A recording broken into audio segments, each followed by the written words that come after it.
hem şu neticeden tecenne bizim çağırmadı. Notları konsert verdik. Kenar toy mekanına. Akber canım bu orta o tanrı yakatı. Bunları bir şey. Bunlar olmakları edemiyor. Nurana stüdyosu. Artık dansçı canım bu orta da emmengde. Emme kamera çıktı. Canlı oldu. O fadan da lamada bayram olsa diye ya bayram can son gördüm mağdur vay mağdur. Bayram canı Emrazan madepçimi geldi işkanma tabi. Allah'ın canıma yigitlerimi yemmedi merdanlı şey olanlar canıma savursın. Vegli var, ustam var, kakamratta sana oturduk ken tecensin oldu.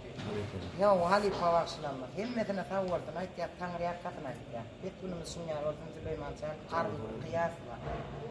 Notta yer oyun denen aksılanmadın biri. Neticeden canımız savursun. Ovadan yurdumuzda, ak şekerli yurdumuzda, arkadaş serdarımızın sayesinde, vatanımızın ayetinde. Bet günümüz sunyar olsun dine kovlukta yaşarı. Arkadaş serdarımızın bize sunyar mümkünçülükler ötkenine. Söyleyen ömrün olsun. Bet günümüz sunyar olsun, sünnuğat seni ayratayım söyleyen. Sünnuğata veren tarbana, savur tanrı yakatın.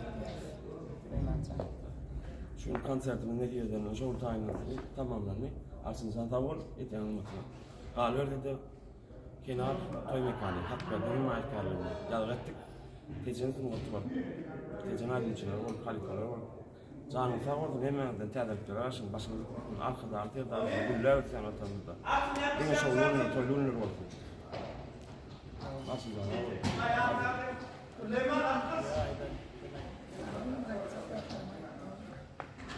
Anim benim canım sağ olsun. Ömrümüz yok olsun. Şunu mümkünçülükler dördük duran arkadaşlar serdarına da çok sağ olsun aytyan. Yine şu anki himayetkarına haklar sana da sağ olsun aytyan. Anim benim canım sağ olsun.